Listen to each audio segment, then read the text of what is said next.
মন্ত্ৰী অশোক সিংহলে ৰাজ্যৰ জলসিঞ্চন ব্যৱস্থা সন্দৰ্ভত বিধানসভাৰ মজিয়াত দিয়া উত্তৰক লৈ প্ৰতিক্ৰিয়া মনোৰঞ্জন তালুকদাৰৰ। মন্ত্ৰীগৰাকীয়ে সদনক বিপথে পৰিচালিত কৰাৰ অভিযোগ তোলে সৰভোগ সমষ্টিৰ বিধায়কগৰাকীয়ে। অখিল গগৈ এক প্ৰশ্নৰ উত্তৰত অসমৰ মুঠ কৃষিযোগ্য ভূমিৰ ভিতৰত 24%তকৈও অধিক ভূমিত জলসিঞ্চনৰ ব্যৱস্থা থকা বুলি কয় জলসিঞ্চন বিভাগৰ মন্ত্ৰী অশোক সিংহলে। তাৰ প্ৰত্যুত্তৰত মনোৰঞ্জন তালুকদাৰে দাঙি ধৰে ইকনমিক সাৰ্ভেৰ তথ্য।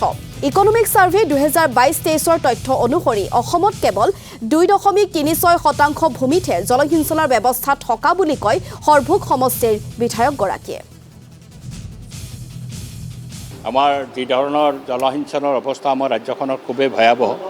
যোৱা শৰৎকালীন অধিৱেশনত মুখ্যমন্ত্ৰীয়ে কৈছিল যে এইটো বছৰত তেওঁলোকে জলসিঞ্চনক টাৰ্গেট কৰি আগবাঢ়িব।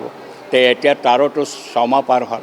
এতিয়া আমি দেখিছোঁ তেওঁলোকৰ চৰকাৰৰ যি তথ্য সেই চৰকাৰৰ ইকনমিক সাৰ্ভেৰ যি তথ্য ইকনমিক সাৰ্ভেৰ তথ্য মতেই অসমৰ যিখিনি কৃষিযোগ্য মাটি সেই কৃষিযোগ্য মাটিত 2021-ত আমাৰ আছিলে 5.12% আৰু এইটো হ্ৰাস পাই গ'লে 21-22-ত 5.06% আৰু 22-23-ত এইটো নামি আহিলে 2.37%। বেছিভাগ জলসিঞ্চনৰ যিবিলাক আঁচনি আছিল আঁচনিবিলাক বন্ধ হৈ গৈছে, স্তব্ধ হৈ আছে।